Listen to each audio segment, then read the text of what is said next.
Magandang oras mga kababayan, mga ka-Golden Boy. 23 years ago today ay nasabi na pala ni Miriam Santiago na ang Pilipinas ay isa sa pinaka-corrupt na political system. At hindi lang sistema, talagang yan ay literally corrupt ang karamihan sa mga government officials.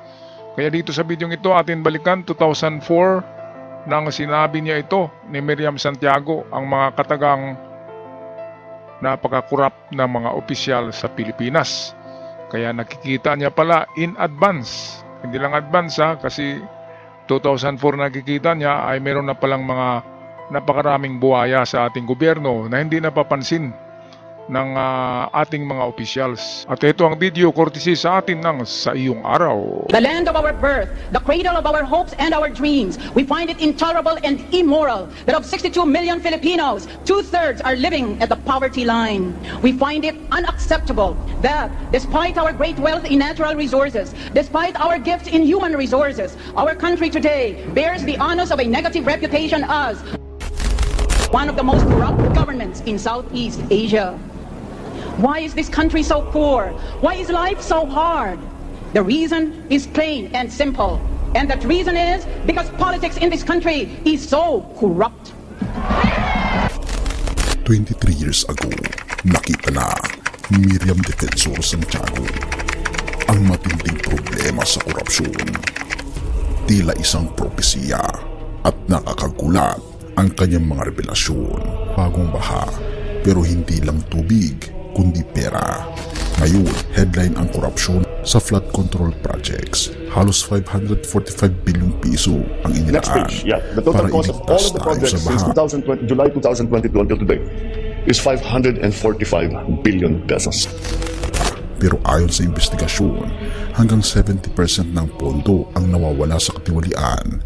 May mga kontratista raw na ghost, mga proyektong duplicate at mga opisyal na nagbubulsa ng milyon-milyon. Dalawang senador ang pinangalanan, sina Jingoy Estrada at Joel Villanueva, na umano'y kumukuha ng 30% kickback mula sa flood projects. Pareho silang mariing tumanggi, pero ang testimonya ng dating DPWH engineers at contractors ay malinaw. Kapag baha ang dumarating, pera muna ang tinatangay bago tubig. Pero kung sa tingin natin bago ito, nagkakamali tayo. Dahil 23 years ago, may isang babae nang nagsabi na mangyayari ito. At ang pangalan niya ay Miriam Defensor Santiago. Alright mga kababayan, sayang at hindi naging presidente itong si Miriam. Paano maging presidente yan? Kalaban niya lahat ng corrupt officials At nalaman natin ngayon na napakarami niyan pala sa Kongreso at napakarami din sa Senado. Ngayon sa itong whistleblower na mga Diskaya, bakit wala silang binanggit ni isang senador? Sabi nila ay walang senador na na-involved sa korupsyon ng flood control projects. Iyon pala merong tinakpan ng mga Diskaya kaya nagiging mga sinungaling at hindi pwedeng maging state witness kasi nga selective lang yung kanilang alaala. Selective, ibig sabihin pinipili lang nilang panahon. Kasi sa panahon ni Digong ay wala silang sinasabi. Sabi nila nag-umpisa daw ang korupsyon 2022. Ito yung di ba? Pag-umpisa ni PBBM. Kaya mukhang si PBBM ang tinuturo ng mga Diskaya Hindi nila tinuturo ang panahon ni Digong, panahon ni Aquino, panahon ni Irap, panahon ni Ramos, panahon ni Cory. Kasi nga si Miriam Defensor Santiago 2004 sinabi ito ni Miriam Santiago. Sino bang presidente ng 2004? Yan ba si Cory Aquino? Yun ba yung si Fidel Ramos? Yun ba yung si Estrada? Well, kung sino man ang presidente sa 2004 nang sinabi ni Miriam ang kanyang diskurso na ito ay sa panahon na yun nagumpisa na ang korupsyon sa Pilipinas. Kaya napakatapang na babae itong si kaya nga lang ay hindi talaga nanalo sa pagiging presidente dahil nga namapya siya Hindi siya pwedeng manalo kasi kung manalo babanatan niya ang lahat ng magnanakaw sa Pilipinas noon pa. Kaya hindi to nanalo, walang suporta to eh. Kasi hindi susuporta ang mga magnanakaw. Alam naman natin, majority pala sa Congress at Senado, lahat ay involved dito sa mafia na ito. Sindikato within the government. At ang ninanakaw ay mga pera, ang pera ng mamamayan na nasa gobyerno. Okay, patuloy tayo sa video courtesy ng Sa Iyong Araw. Why is this country so poor? Why is life so hard? The reason is plain and simple. And that reason is because politics in this country is so corrupt. We must fight graft and corruption. We know that victory will not be easy, for the enemy is rich and powerful. Already, there are signs that the traditional politicians or the trapos will try to buy the presidency, will use their money to buy votes, to terrorize, and indulge in other forms of election fraud, including character assassination. The opponents are boasting that in a battle, on the one hand between popularity, and on the other hand with machinery, graft and corruption will win again. Pero hindi lang ito kasabihan. Ito ay naging hulang ngayon ay nakikita natin sa flood control scandal. Dahil kung noon pera ang nawawala sa kaban ng bayan, ngayon pera pa rin. Nag-iba lang ang proyekto pero hindi nagbago ang sakit. Bakit hindi tayo tatuto? Sinabi ni Miriam, kung iboboto natin ang kandidato dahil sa pera, ang una niyang gagawin sa pwesto ay magnanakaw muli ng pera. Kung iboto at manalo ang kandidato dahilan lamang sa nagbigay siya ng pera, kauna-unahang araw niya sa panunungkulan, ang unang gagawin niya ay magnanakaw siya uli ng limpak-limpak na pera ng sambayanan. If we vote for a presidential candidate because he has given us money, or he has promised us an appointment or a promotion in public office, or some lucrative public contract, we would have helped to perpetuate a vicious cycle of graft and corruption in Philippine society. O yan mga kababayan, bakit nga ba gumagastos ang mga politiko, binibili nila ang boto ng tao? Bakit nagbibigay sila ng pera na nakasubre sa bawat tao na buboto? Ako hindi na ako bumoto. Sa totoo lang mga kababayan ay 10 taon na akong hindi bumoto. Dahil nga sa ganitong sistema na ang ibuboto natin na malinis na mga tao ay hindi mananalo. Ang mananalo ay yung meron talagang pera, machinery, maraming pera, binibili ang boto. Yun talaga yung mananalo. Kaya hindi na ako bumuboto. Wala na yung pangalan ko ngayon sa listahan ng Comelec. Dahil sa ganyan. Ngayon, kung buhay pa sana si Miriam Santiago, siguro maligaya siya ngayon. At kahit na wala na, di ba? Kung nakikita ni Miriam Santiago, kung nasa langit man siya o kung saan na lugar sa universe, ay kung nakikita niya si PBBM na lumalaban sa katiwalian, lumalaban sa korupsyon at binubuking ang mga korap, siguro maligaya ngayon na nakatingin si Miriam Santiago. Kasi tanging isang presidente lang ang gumawa ng ganito. Kasi ang lahat ng presidente, alam nila ang mga kalakaran na yan. At kung babanatan nila, ipakulong nila ng presidente ang mga tiwaling opisyal, ay wala nang susuporta sa kanya, di ba? Kaya si PBBM isang isang napaka masilan na ginawa niya. Kasi pati kaibigan na tatamaan Pati si Romualdez, di ba, tinamaan. Mga kakilala niya, tinamaan. Mga kasama niya sa partido, tinamaan. Kasi lahat pala ay nagnanakaw. Sikreto lang. Kaya nasisira ang panggobyerno ni PBBM Pero kahit saan pang panggobyerno yan, galing nga sa 2004, ay grabe na ang korupsyon noon. 2004 pa yun. Pagdating kay Cory, meron na yun. Hindi alam ni Cory. Pagdating kay Fidel Ramos, meron na rin yun. Hindi lang sinasabi ni Ramos. Pagdating kay Irap, ay napakarami, di ba? Sugal ng sugal si Irap sa mga kasino. Pagdating ng sumunod na presidente, meron din yon. Kahit kay Pinoy meron, kasi hindi nga nila pinipigil yung mga na yan, mga SOP sa mga senador at congressman galing sa kontraktor. Pagdating ni Digong ay lalo na, kasi nagsama-sama ng mafia, sindikato ng DPWH at pinagsama ang gangster na ugali ni Digong. Di ba kaya naglabo-labo na? Naghalo na ang balat sa tinalupan sa panahon ni Digong. Pagdating ngayon ni PBBM ay grabe na talaga, nagmultiply na to the max ang mga buhaya. Dumaming dumami parang mga piranha, bilis dumami.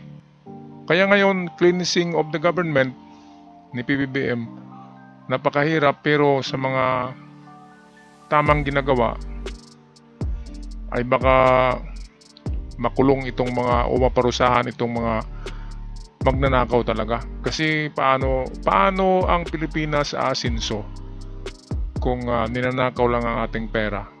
'Di ba? Utang ng utang tayo, yun pala ay binubulsa din ng mga magnanakaw.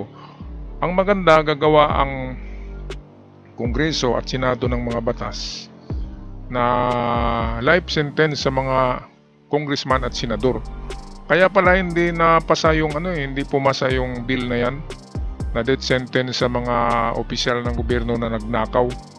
Kasi nga alam nila na magnanakaw din sila, kaya hindi nila pinapasa yun eh.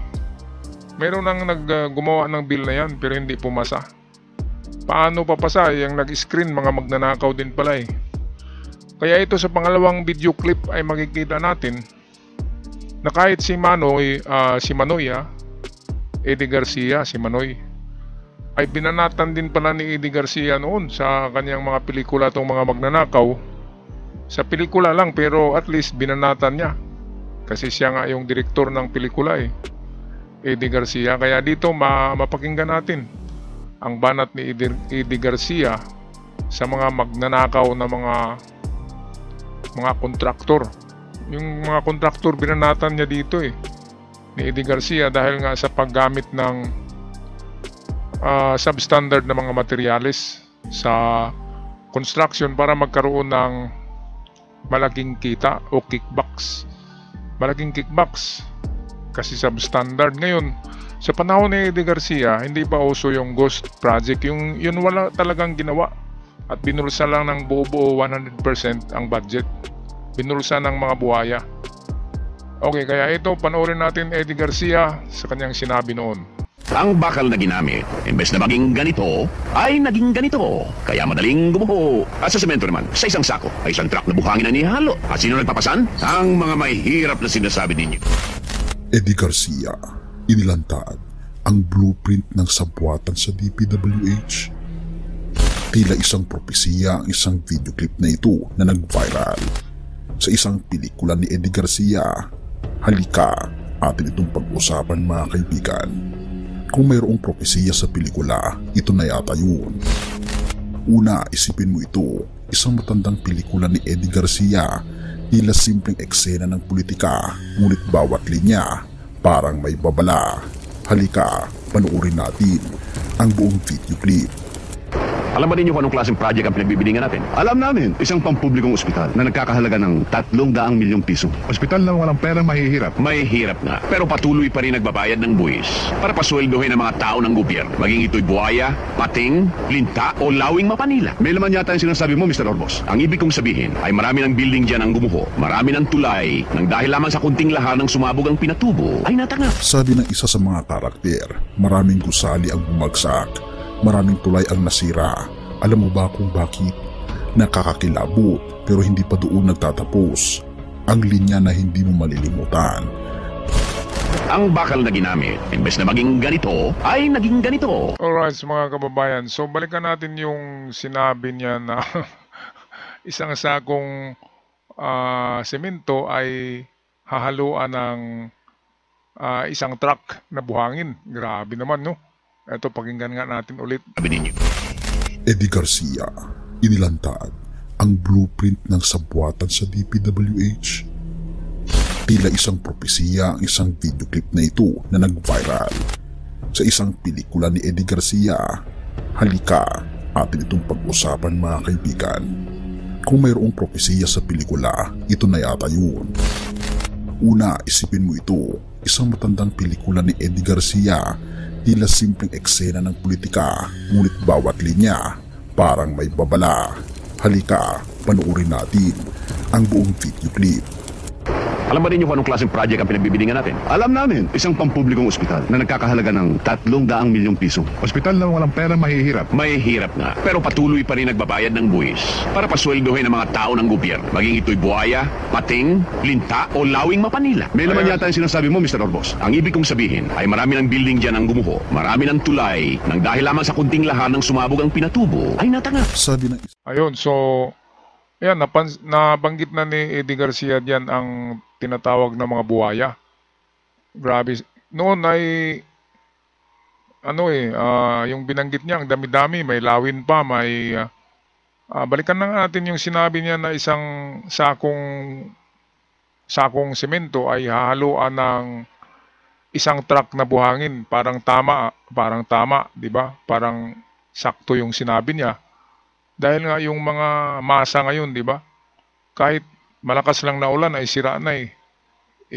Kung flash flood o bagyo ay talagang magugunaw yung ginawa nilang mga istruktura diyan sa flood control.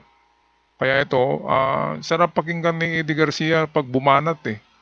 Kasi siya rin yung nag-direct kasi ng mga pelikula na ito. Kaya kung ano man ang gusto niyang ipatama sa gobyerno, ay pwede niyang sasabihin sa kanyang mga pelikula. Kaya balikan natin itong sinabi ni Manoy. Kaya madaling gumuho. At sa semento naman, sa isang sako ay isang truck na buhangin ang nihalo. At sino nagpapasan? Ang mga may hirap na sinasabi ninyo.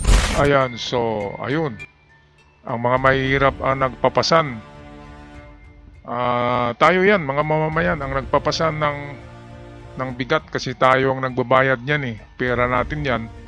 At ginagago tayo ng mga kontraktor at ng mga opisyals ng gobyerno, lalo ng taga DPWH. Kaya dapat sa DPWH ay itulad yan doon sa sa nangyari sa Nepal at Indonesia. Dapat patawarin niyo ako kung mali. Dapat sunugin yung buong building ng DPWH diyan sa Manila, diyan sa head office ng DPWH kasi nakadikit na diyan ang kamalas-malasan eh. At gumawa ng bagong building ng DPWH at palitan na yung Department of Public Highways na pangalan. Gawin na lang na National Infrastructure Center or Agency. Yung ganun, wag na yung DPWH kasi meron na siyang may stigma na nakadikit. At hindi lang yan, meron ng grabing malas at masakit ng alalahanin muli sa susunod na mga henerasyon ang mga ginagawa ng mga tagal-tagal na eh. 2012 pa daw na 2004, 2012 hanggang sa ngayon ang ginagawa na yan ng DPWH. Kaya dapat lang palitan na ang pangalan na yan eh, ng ahensya na yan ng gobyerno. Ay nako, Ginoo, Diyos ko. Okay, paki-comment na lang sa ating comment section mga kababayan kung anong masasabi nyo tungkol dito sa ating pinalabas na mga sinasabi ni Mariam Santiago at ni Eddie Garcia. Ito ba'y eksaktong related ngayon sa nangyayari sa Pilipinas? Ako'y magpaalam na at sa mga bago pa lamang nakabisita sa channel, huwag kalimutan mag-subscribe para palagi tayong updated at malaking tulong na sa aming mga content creator. Hanggang sa muli, paalam at ingat, Pilipinas!